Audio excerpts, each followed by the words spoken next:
चांद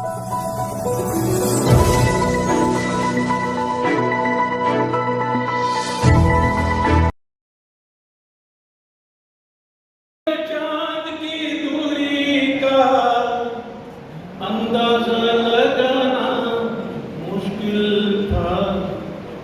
सभ्यता जहाँ पहली आई, पहले जन्मी है जहाँ पे कला। अपना भारत वो भारत है जिसके पीछे ये संसार चला। संसार चला और आगे बढ़ा, यूं आगे बढ़ा, बढ़ता ही गया। भगवान करेंगे और बढ़े, बढ़ता ही रहे और फूले फले, बढ़ता ही रहे और फूले फले।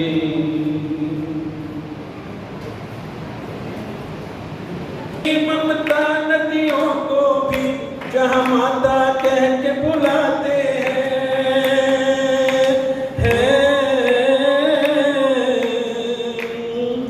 इतना आदर इंसान तो क्या पत्थर भी पूजे जाते हैं।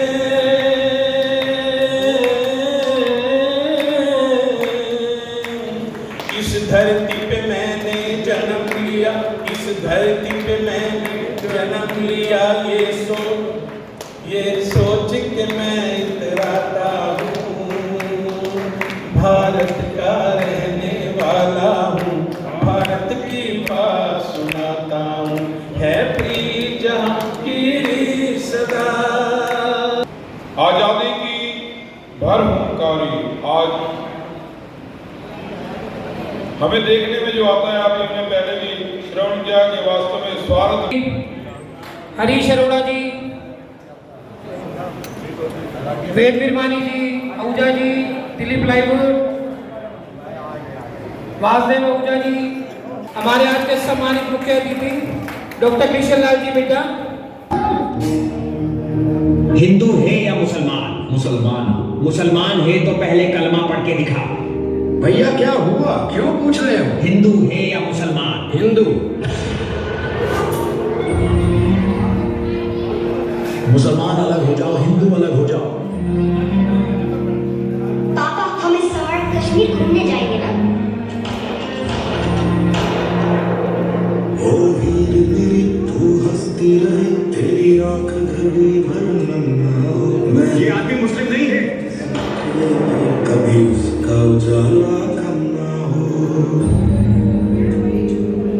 तेरी मिट्टी में दिल बन के मैं खिल जाऊं, इतनी सी है दिल की आरज़ू। तेरी नदियों मेरे पति को तो मार दिया, मुझे भी मार दो। नहीं, मोदी को बोलो। इतनी सी है दिल की आरज़ू। जम्मू कश्मीर के पहलगाम में गोलीबारी की खबर सामने आई है।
पहुंच चुके हैं।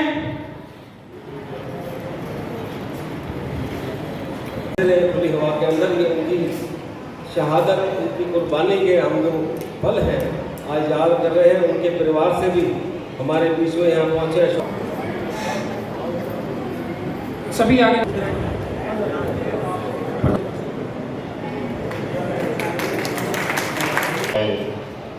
बचपन से हम इनको देखते आ रहे हैं कि इस प्रकार से इन्होंने अपनी लाइफ में संघर्ष किया समाज के लिए। डॉक्टर सर्बानंद आर्य साहब जो समस्त पंजाबी खत्री समाज के अध्यक्ष हैं, माननीय अशोक थापर जी जो सुखदेव जी के परिवार से हैं उनका भी, और मूर्खराज जी कटियाल जी का, अशोक छावड़ा जी जो मुख्यमंत्री जी के साथ रहते हैं, राधेश्याम चिलाना साहब, राजकमल सहगल जी जो जा चुके हैं, संतला चुप जी, इंद्रजीत लूथरा जी, मोहित मुंबर जी, व बलराज पंचाल जी, व संजय धवन जी भी आए, वो सभी महानुभाव, गंगा गौरी गायत्री तुल्य मेरी मातृशक्ति। आज हम लोग एकत्रित हुए एक ऐसे व्यक्ति के लिए जिन्होंने देश की आज़ादी में अहम भूमिका निभाने का काम किया।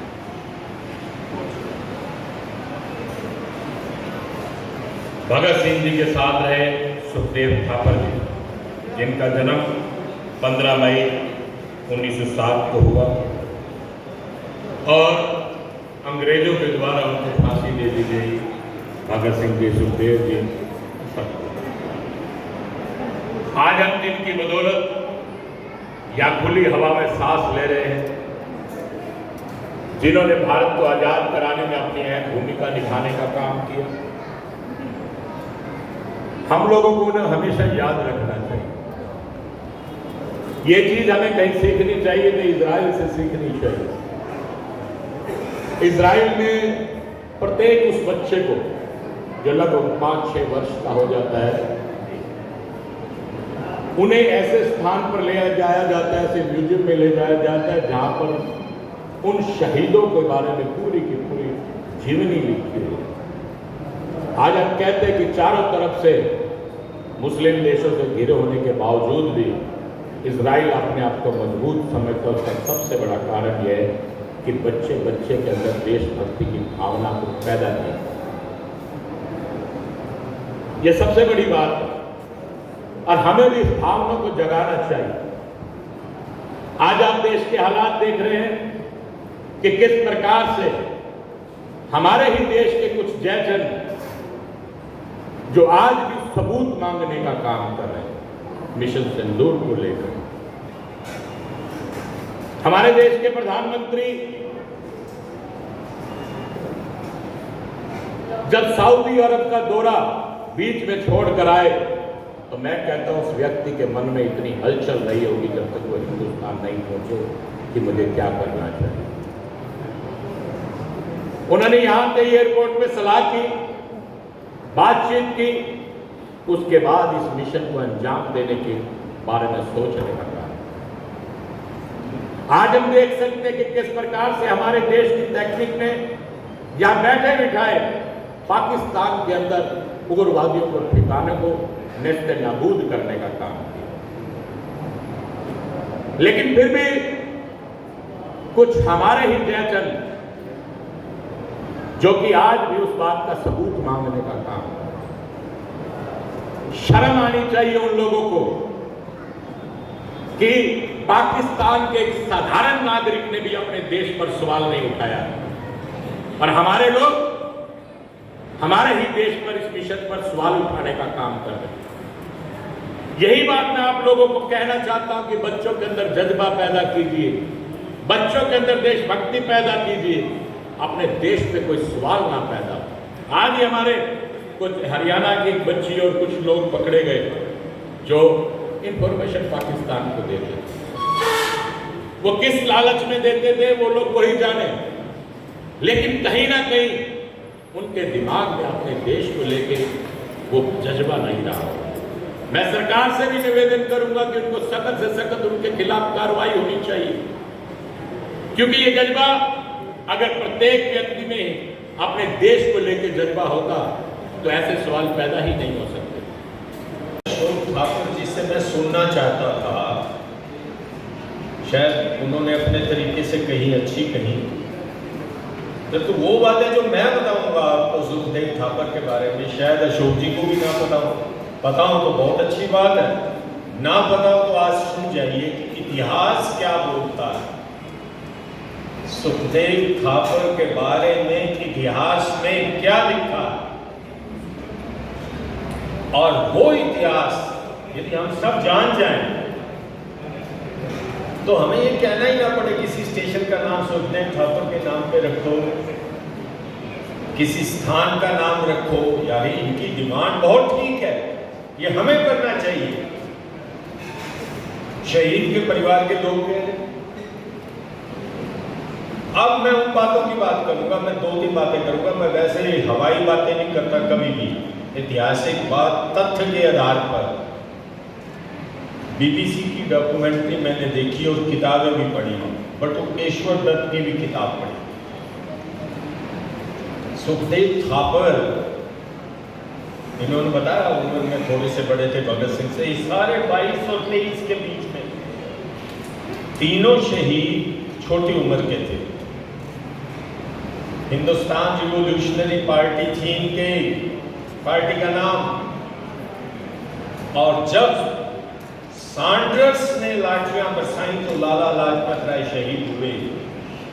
और उस टाइम जो एसपी था लाहौर का, उसका नाम था स्कॉट।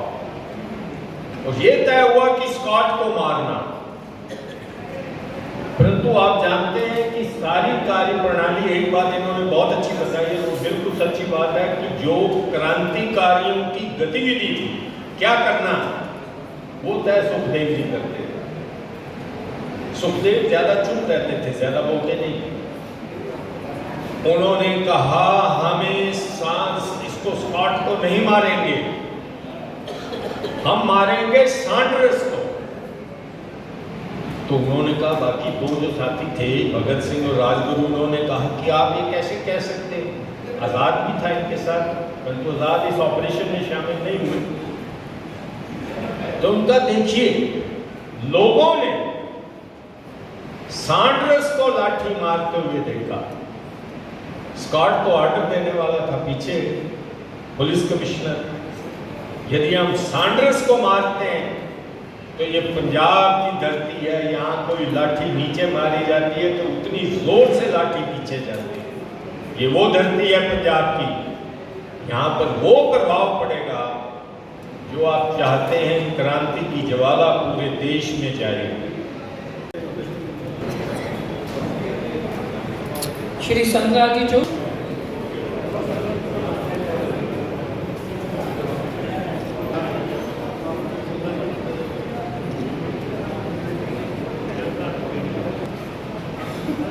आज वही में आज इसमें किचन डॉक्टर सर्वदनंद आर्य जी के लिए वेट करते हुए डॉक्टर किशन लाल जी बेटा, डिप्टी स्पीकर हरियाणा विधानसभा हरियाणा सरकार।